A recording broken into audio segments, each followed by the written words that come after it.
Il y avait un gars, que je ne vais jamais oublier ça, il a dit, je vais laisser mon char comme mise de fonds pour ta maison. OK. I'm like, hein? So, on est rentré, on a dit, toi, tu gardes ton prêt sur ton nom, tu es déjà qualifié. Nous, on va faire les paiements sur votre compte à vous. Les paiements par mois avec taxes et tout, c'était comme 2002. Puis là, si on fait le calcul, t'es rendu à 8 chambres, Rich Sean. à 800 $ par mois, Ouais. donc on est quand même...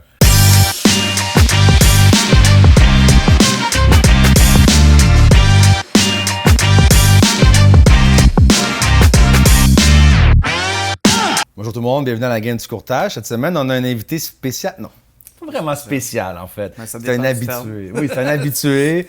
C'est la première fois que vous le voyez, c'est Sébastiano. Comment ça va? Et toi? Ça va, moi ça va. Je suis content de te recevoir. En fait, à chaque fois que je reçois quelqu'un autre que Steve, je suis content en fait. Tu sais, je trouve que ça va être un bon podcast. On va avoir du plaisir. Mais cette semaine, on t'a invité parce que on a déjà parlé que tu es un investisseur ici, tu as plusieurs portes, mais aussi tu as investi ailleurs qu'au Québec. Ouais. Puis, je sais que ça intéresse beaucoup les gens, tu sais, la Floride ou même en Europe, parce qu'aussi, tu as un condo au Portugal. Donc, cette semaine, en gros, ce qu'on voulait voir avec toi, c'est vraiment que tu nous expliques un peu la différence entre un financement ou même acheter le processus d'achat au Québec, comparativement, on va dire, en Floride, ou je pense que c'est Miami ou en Floride aussi que tu as. Ouais, c'est en Tampa, Floride. Tampa, Ouais. OK. Tampa, Lakeland, c'est une ville entre Tampa et Orlando. OK?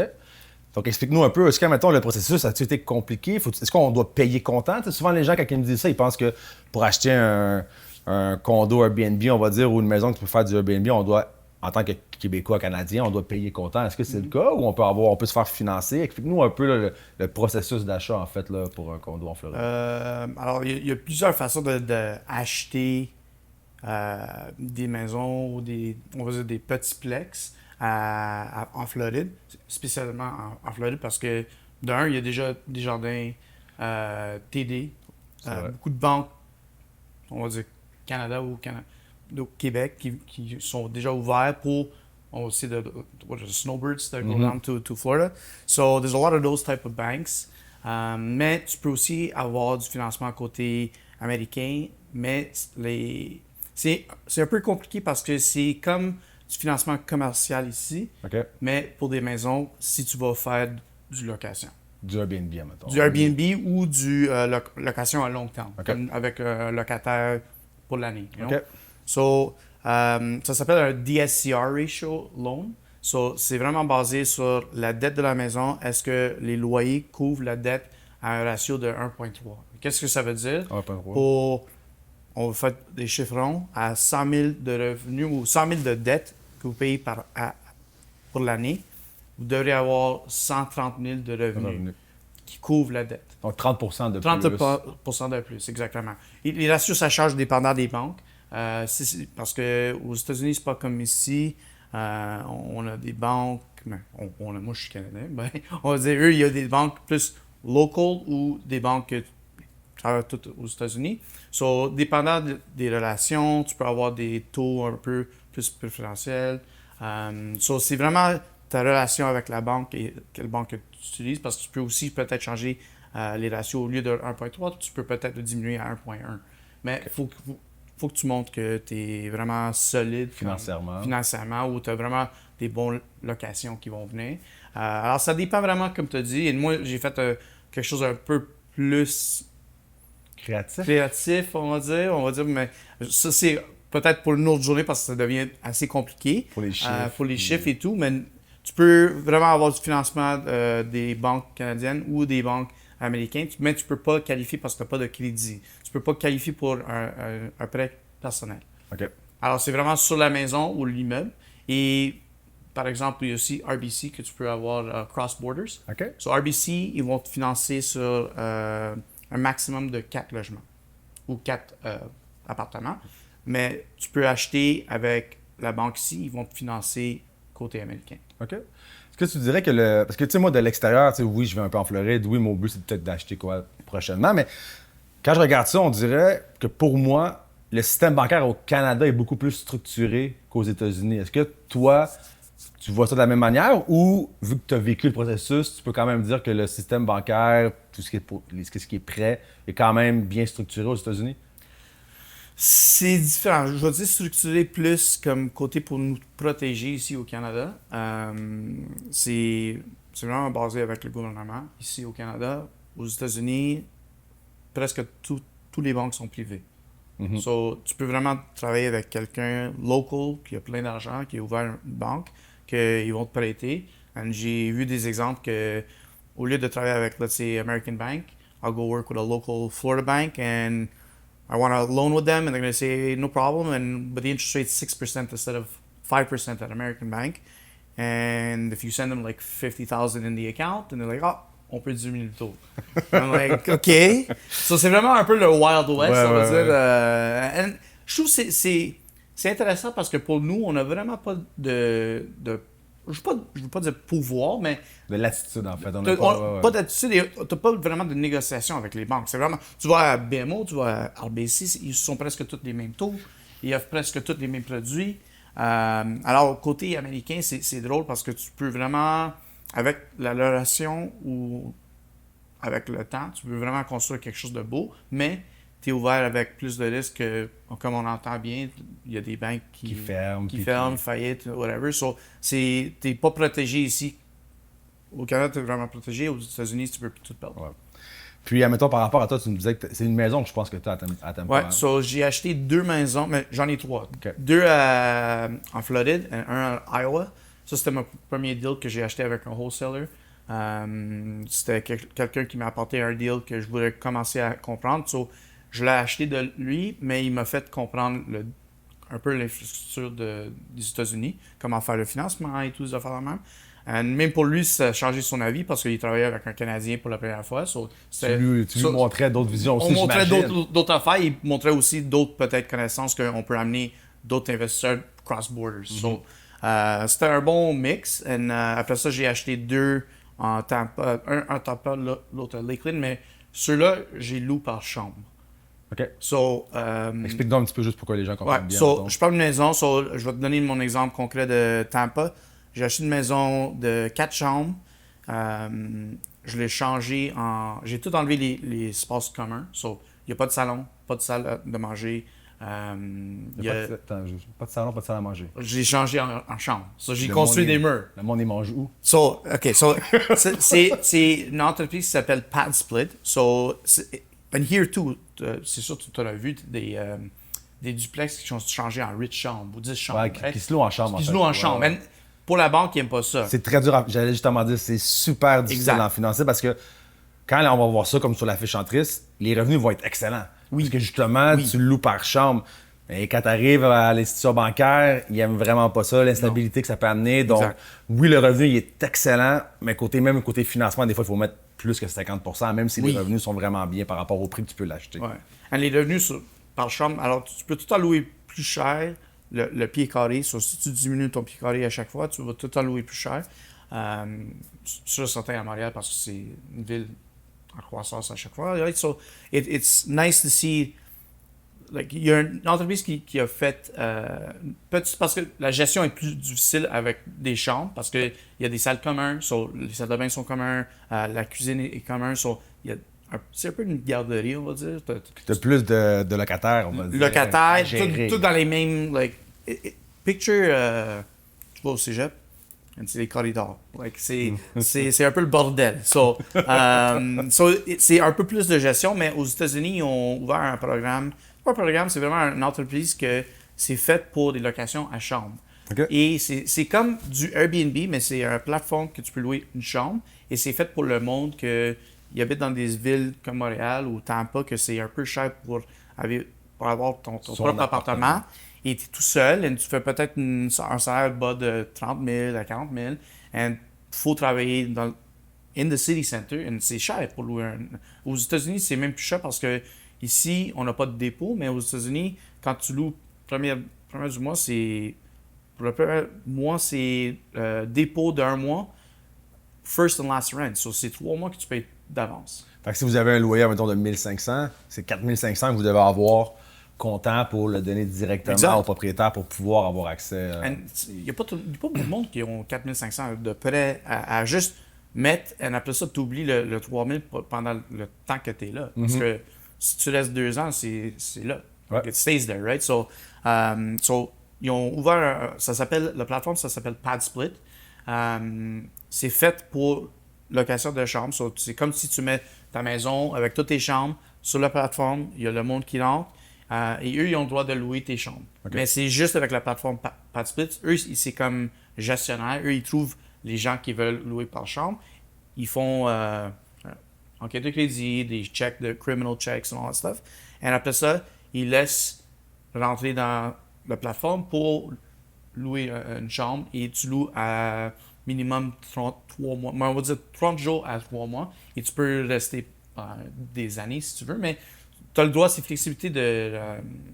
On sait quoi, à moyen terme Ouais, à d'habitude? court moyen terme, si on That's veut. it. En fait, c'est une compagnie de gestion. Exact. Si on Eux, peut faire le même exact. principe qu'ici, c'est des compagnies de gestion qui vont s'occuper. Est-ce que c'est cette compagnie-là aussi qui va, mettons que le locataire s'en va après 3 mois, est-ce qu'ils vont envoyer quelqu'un nettoyer, on va dire, sa chambre et tout, ou ils vont-tu juste passer une fois par mois pour voir que la maison est encore en état, on va dire, là? Alors, c'est ça le Wild West. So, eux, c'est compagnie de gestion, c'est plus comme compagnie de, on va dire, de payment processor, ou c'est un peu de gestion parce qu'ils ont à l'interne un help center pour gérer des conversations. Tout est fait par la plateforme comme Airbnb, c'est bien fait. But il faut quand même avoir un gestionnaire pour l'immeuble physique ou si tu habites en Floride, tu peux le faire toi-même. Ça aussi, il y a le roulement de locataire. Faut que tu rentres, fais le nettoyage parce que c'est loué avec le lit. Tout inclus. Tout j'imagine. inclus presque. So, faut changer le lit, toutes les affaires, faire le nettoyage. Après ça, faut déactiver la chambre sur la plateforme pour le réactiver pour que c'est prêt à louer. So, c'est des affaires de même que nous, on a aussi engagé un autre Un gestionnaire gestionnaire pour être vraiment physiquement là-dedans pour s'il y a des problèmes. À l'interne, on peut la gérer un peu plus vite que si eux ils essaient de le faire de leur bord. Mais alors, you could say that we pay 2 property managers. Ouais. Parce il y en a 2. Parce que L'application et la personne physique. il prend aussi leurs frais à eux. C'est combien, mettons, juste, tu sais, grosso modo? Eux, ils prennent. Alors, c'est un frais de 8% par mois. 8% Ben, des revenus bruts. brut, OK. 8%, c'est fait par mois, mais c'est pour l'année. 8% de revenus bruts, mais ils ont aussi des forfaits for the first move-in. So, qu'est-ce que ça veut dire? C'est quand il y a quelqu'un qui book ta chambre de la maison, ils rentrent, mais s'ils rentrent ils ont booké peut-être 30 jours pour commencer, ils vont prendre les premiers 10 jours de loyer comme frais de Gestion? c'est pas d'ouverture vraiment, de dossier? c'est ouverture de dossier, c'était vraiment on va dire, comme on va dire, dépenses de marketing. OK. Right? So, il prend le 10 jours, après ça, il prend le 8% s'il reste l'année longue, whatever. Mais, j'ai pris cette maison-là de 4 chambres, je l'ai changée en 8 chambres. OK. So, 8 chambres, 2 salles de bain, parce qu'il y a un ratio de minimum. 8 chambres, 2 salles de bain, c'est... 2 salles de bain. Et une salle de cuisine. You know, like, so, j'ai changé, j'avais le garage que j'ai changé en chambre. So, j'ai vraiment tout fait que tout le monde a leur propre place. Maximiser le nombre de Maximiser chambres le nombre de aussi. chambres. Et je loue chaque chambre pour à peu près 850 $ par mois. US. US. Quand même. Puis pour que les gens, tu sais, sans venir dans les détails, on va dire, le prix de la maison était combien qu'il a fallu que tu mettes de mise de fonds pour être accepté, puis est-ce que c'est rentable après, est-ce que c'est rentable avec les frais, comme tu dis, tu as 2 compagnies, ben, t'as une compagnie de gestion, on va dire une personne, plus l'application. Fait que juste faire des chiffres assez ronds, pas trop mélangeants pour voir, mettons, ça vaut-tu la peine quand même par rapport à ce projet-là. Alors, celle-là, c'était, comme je disais, un peu créatif. So, moi, j'ai mis un mise de fonds de 10%. Mais, si tu fais le DSCR loan, ou peut-être avec RBC ou TD, tu peux peut-être acheter la maison à 25% mise de fonds ou à 35%. Parce que le DSCR loan, c'est à cause que c'est des ratios. Et ratio de Airbnb ou ratio de long terme, mi-terme, ils n'aiment pas ça. OK. Alors, c'est vraiment, faut être sûr que le prêt que tu vas avoir pour la maison, ça convient de tes revenus. Alors, si c'est DSCR loan, tu peux peut-être mettre une mise de fonds de 35%. Puis la maison, c'était quoi le prix d'achat de la Le prix maison? de la maison, c'était 400 000 à Tampa. Donc, c'est 400 000, si on met 30%, 120 000. Ouais. Toi, tu as mis 10 Pourquoi tu es capable de mettre 10 c'est parce que tu as des partenaires ou tu as... Non, j'ai des partenaires, mais nous, au complet, on a mis 10%. C'était vraiment quelque chose de créatif ça s'appelle un sub-to loan. So, c'était l'ancien propriétaire qui voulait vendre la maison. On a décidé que lui, s'il voulait le vendre, il allait peut-être sortir de l'argent de sa poche parce qu'il l'a acheté peut-être 2 ans avant. Il l'a acheté trop cher. Et quand tu le vends, tu as des frais de vente. Si c'est l'agent ou même si tu n'as pas payé des comptes de taxes, il y avait trop de dépenses. Alors, s'il allait le vendre conventionnel, Il allait perdre l'argent. Il allait perdre l'argent. So, on est rentré, on a dit, toi, tu gardes ton prêt sur ton nom. Tu es déjà qualifié. Nous, on va faire les paiements sur votre compte à vous. On va prendre accès de votre compte. Tout est en contrat parce que oui, ça affecte son crédit si on manque des paiements ou tout. Tout est fait en contrat que si nous, on manque des paiements ou des affaires de même, c'est comme si lui, first right to take back the property. OK. Alors lui, il avait son prêt, dans le temps, les prêts que si j'allais sortir un prêt de DSCR loan, c'était 9%. Lui, il avait un prêt à 4%. So, moi, j'ai pris un prêt de lui. Il ne fallait pas qu'il qualifie du tout. Les paiements par mois avec taxes et tout, c'était comme 2002. Puis là, si on fait le calcul, tu es rendu à 8 chambres. 8 chambres. À 800 $ par mois. Ouais. Donc, on est quand même 6400 à peu près, Ouais, ça veut dire? ça fait un beau marge de profit. On va OK, dire. quand même. Puis ça, pendant combien de temps que vous allez rester, que le propriétaire va garder sur les titres? En fait, y a-t-il un délai qu'après ce délai-là, si vous devenez automatiquement propriétaire? Alors, moi, je suis propriétaire. Alors, OK. parce qu'un prêt in the deed of sale, comme c'est quoi, l'acte de vente, right? L'acte de vente and the deed of sale, c'est différent, right? Si tu as un prêt, d'habitude, ici au Québec, spécialement ici au Québec, les deux sont ensemble. Si David Bélanger, c'est le propriétaire, David Bélanger, il y a un prêt avec une banque. Ouais. Aux États-Unis, c'est un peu différent parce que c'est le même concept, and c'est un peu, c'est ça que je veux dire, c'est créatif, c'est une zone grise, c'est pas illégal, tu as le droit de le faire, c'est juste, aux États-Unis, les prêts sont 30 ans. Alors, si j'ai un 4%, je peux le garder pendant 30 ans. Pour terme de 30 ans. Terme de 30 ans, c'est pas ici comme on change à chaque 5 ans. Parce qu'un terme, c'est ça. C'est les gens qui comprennent souvent ça va être sur 25 ou 30 ans, mais tu vas avoir un terme de 1 à 5 ans. Donc, rendu là, c'est que tu renégocies sur le moment. Le taux d'intérêt, c'est quoi? Est-ce que tu vas encore du variable? Est-ce que tu vas encore un taux fixe? Donc, eux, là-bas, ton terme peut être 30 ans. 30 ans. Alors, si tu as un taux d'intérêt, comme quand il y avait des taux d'intérêt de 2%, il y a du monde qui ont acheté leur maison à 2%, et ils le gardent pendant 30 ans. Mais ça, la pénalité doit être quand même assez salée, j'imagine. C'est différent parce que ça dépend des autres options que tu choisis. Mais la pénalité, c'est vraiment juste upfront. C'est aussi dans 2 ans. Si tu casses dans 2 ans, il y a des pénalités. Après ça, il n'y a pas vraiment de pénalité parce que comme on va dire, toi tu le connais parce que tu es dans le domaine, mais une hypothèque, au début, tu payes le plus d'intérêt. À la fin, tu payes moins d'intérêt. Alors, les premiers 5 ans, tu vas payer le plus d'intérêt. Ils vont te charger pour les premières quelques années. Après ça, si tu changes ou tu fais un refinancement, ils sont ouverts de faire des négociations après ça. C'est quand même. Ouais. Fait que vous, dans le fond, t'es propriétaire, mais là, le prêt Mais est au nom du vendeur. du vendeur. Et ça peut être négocié. Il y a des options qu'on a été voir que tu peux acheter, mais lui, il voulait que tu t'enlèves le prêt de son nom en 5 ans. Lui, qu'est-ce qu'on a négocié? C'est on l'a au complet jusqu'à 30 ans. Si on a une chance de le financer et de peut-être avoir un meilleur taux, whatever, on peut le faire à n'importe quel temps. Mais pour l'instant, il n'y a pas de pression pour le vendre ou whatever. Je peux le garder jusqu'à la fin de son amortissement. Mais, je sais pas, c'est quoi l'avantage au vendeur de faire ça dans le sens si il peut rester comme sous le mortgage sur l'hypothèque pendant 30 ans, mais Parce que ça va affecter son crédit, right? So, ça, c'est le first rebuttal we get. So, c'est l'inquiétude du vendeur, c'est de dire, ouais, mais je vais avoir un prêt que j'habite plus dans la maison. Et si je veux acheter une autre maison, je peux pas. So, oui, tu peux quand même acheter une autre maison. So, lui, il manquait ses paiements, so, il a commencé à affecter son crédit, ça commence à diminuer. So, nous, quand on rentre, on fait les paiements. en retard, mettons? Tout comme il faut. Il était en retard, mais on a payé les anciens. C'est ça, tu as payé qu'est-ce qu'ils Les anciens qui manquaient, et tous les nouveaux sont tous à jour, right? So, on a amélioré son crédit, d'un. So, ça va l'aider à acheter le nouveau. Mais après ça, tu vas dire, ben, peut-être ces ratios vont être un peu élevées, mais qu'est-ce que tu peux faire après 1 an? Tu peux dire que nous, on est les locataires. Alors, tu fais un lease agreement avec nous. Le bail, ça dit, peut-être l'hypothèque, c'était 2500, par exemple. tu vas faire un bail pour 3500. Alors, tu vas faire une augmentation. C'est comme nous, on est en location. Et à la banque, il voit que les ratios, ça fait du sens. C'est comme si c'est nul. Right? So, maintenant, il va être prêt à qualifier pour une autre maison. OK. So, c'est des affaires, il y a plein de petits trucs que tu peux vraiment toucher aux États-Unis pour faire la différence.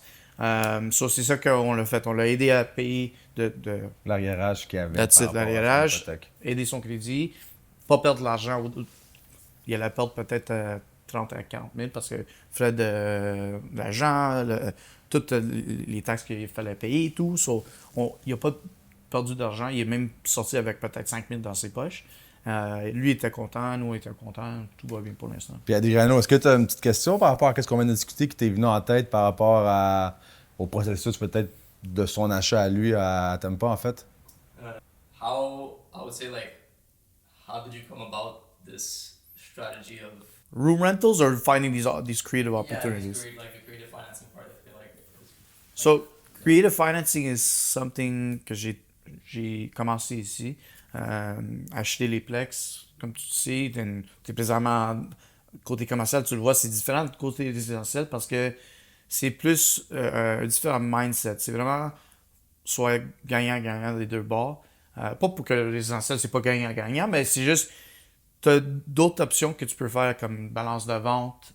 Ça, c'est un peu plus compliqué, mais c'est juste comme si tu veux ton prix élevé. Si moi, je vends mon plex à David à 1 million, mais ça vaut pas 1 million à cause de les loyers qui rentrent, je dis, OK, moi, je veux 1 million, mais tu vas payer peut-être 800 000 aujourd'hui et je vais te laisser 200 000 dans l'immeuble et tu vas me payer dans 5 ans quand toi, tu vas optimiser le projet. So, c'est des affaires créatives qu'on peut tout à essayer ici.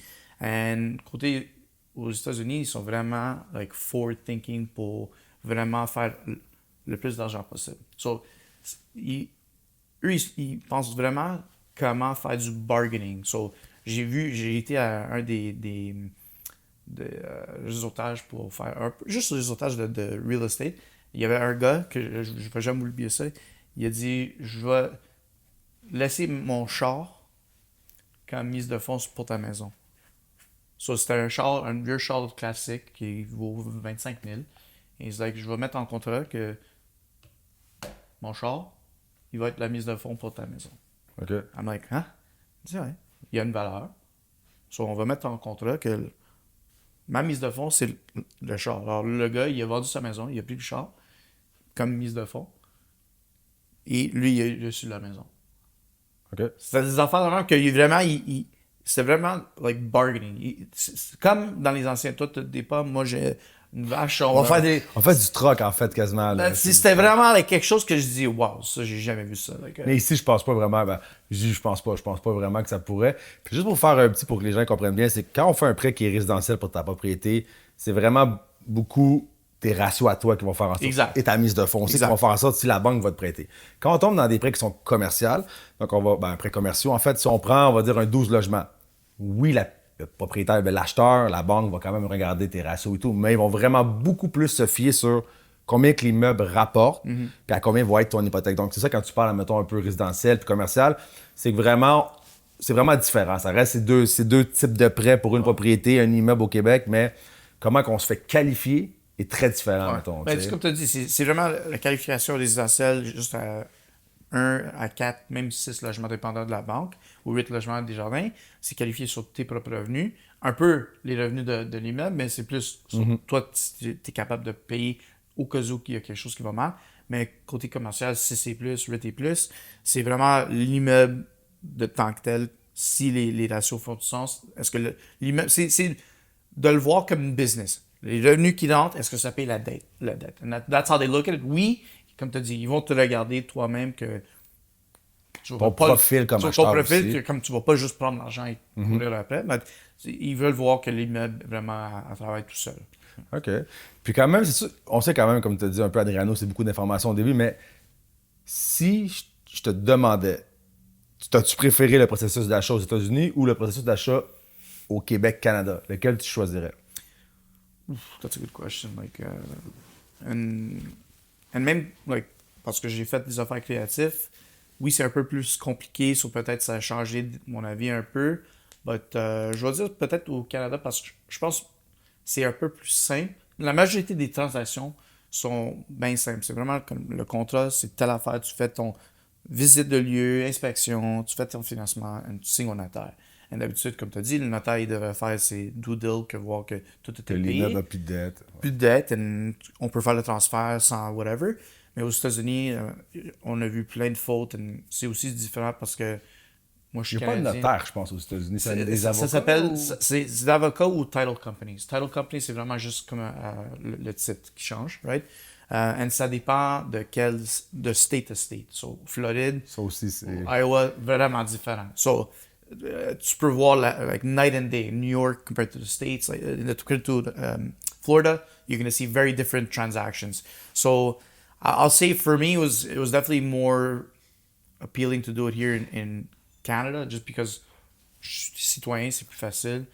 Il y a moins de hoops to jump through au Sénat. Mais il y a moins de risques quand même, je pense. Moins tu de sais. risques aussi. Puis- parce que même tu sais, en 2008, quand il y a eu le gros crash aux Ouais. États-Unis, nous aussi, veut pas. Oui, on a. Ben, tu sais, j'étais quand même assez jeune, mais quand on regarde, tu sais, oui, nous, on a été affectés quand même aussi, mais beaucoup moins, je pense, Oui, que qu'est-ce qui est arrivé beaucoup aux moins. États-Unis. Ouais. Mais même maintenant, tu sais, souvent, les gens, qu'est-ce qu'ils pensaient, c'était que le monde qui ont eu des taux d'intérêt à, comme tu disais tantôt, 1,25% en 2021, là, ils commencent à avoir des renouvellements, puis tu sais, on ne voit pas encore tant de maisons. Tu sais, il y a plus de maisons, on va dire, qui reçoivent des 60 jours, mais pas autant que le monde aurait pensé, parce que justement, nous, quand on se fait qualifier, notre système hypothécaire, pour moi, je trouve quand même qu'il est super bien organisé. Est-ce que des fois, on va dire, c'est trop? Tu sais, quand des fois, on va se dire, on veut acheter, on a, tu sais, en même temps, on a beaucoup de portes, mais on n'a pas beaucoup de liquidité, donc les banques vont être plus, tu sais, ils vont être un peu plus frileuses. Mais au final, je pense que pour le pays, c'est quand même mieux comme ça. Je pense Ouais. qu'au final, il y a beaucoup moins de fluctuations. Puis, veux pas, ça reste que le marché immobilier, quand même, est beaucoup plus safe, on va dire, à mon avis. À C'est comme tu as dit, c'est juste, on est. Le pre-cal, qualifié, c'est plus dur parce que, de plus, à cause qu'on a un terme et on change de taux, on est tout le temps qualifié à beaucoup plus haut. Aux États-Unis, comme j'ai dit, si tu as ton intérêt, tu peux le garder pendant 30 ans. Alors, c'est pas la même game. Et tu le vois présentement aussi, comme tu dis, en 2008, mais présentement, if you look at Orlando right now, il y a beaucoup de monde qui ont acheté des Airbnb pour faire à Orlando parce que Walt Disney World. Et il y a beaucoup de monde qui sont en train de vendre parce qu'ils font pas d'argent. Et tu as vu déjà les prix diminuer de peut-être 15%. Tant que ça? Ouais, ben, ça fait peut-être un an. So, c'est quelque chose à voir. C'est vraiment quelque chose de différent. Même en Europe, que j'ai un condo au Portugal, and it's very different. Like, oui, c'est un peu moins cher aux États-Unis and in Portugal. Like, in Portugal, j'ai acheté un condo 5 minutes De la de plage? la mer, on va La dire. mer, ouais. De la plage aussi. Then, like, j'ai payé 115 000 euros. Like, un condo, oui, c'était un petit condo, c'était un 3,5, but je suis 5 minutes à marche. Quand même. Like, c'est beau, je fais du Airbnb, mes dépenses par mois au complet avec l'hypothèque, mes assurances, le frais de condo et tout, par mois, c'est 545 euros. Like, c'est pas cher. C'est même pas 1 000 on va dire. That's it, c'est avec même la pas 1000. conversion. Like, là. and oui, on va dire Airbnb côté européen, c'est plus l'été parce que c'est ça qui fait plus beau, plus chaud. On loue plus Airbnb de mai jusqu'à septembre-octobre. Ok. Après ça, en octobre-avril, on fait location à mi-temps. On loue à d'autres comme on va dire, le sud de la France qui ils travaillent remote. On loue à 600 euros le mois parce qu'on couvre moins nos dépenses. Après ça, ils quittent en avril, on continue le Airbnb après ça. Et le Airbnb, on loue à 100 à 150 euros le soirée. Quand même. Ouais. Quand même. Mais écoute, merci Adriano. Puis ici, on va faire un petit preview pour la semaine prochaine. En fait, on a parlé un peu d'investissement. On va parler quand même des investissements aussi sur certains immeubles. On va essayer de vous montrer un peu la manière que les investisseurs calculent pour voir si pour eux le Plex est rentable ou non. Donc, on se voit la semaine prochaine. Merci beaucoup. Puis, vous avez des questions encore. Je sais que ça a été quand même un podcast, c'était quand même avec beaucoup d'informations. Mais n'hésitez pas à nous écrire en commentaire. Vous avez peut-être des petites questions. Puis, on pourra prendre le temps de répondre aussi là, la semaine prochaine ou juste dans des petits reels comme ça, voir si Sébastien, ça va lui faire plaisir de répondre à vos questions. Donc, merci, puis on se voit la semaine prochaine. Salut! Ciao!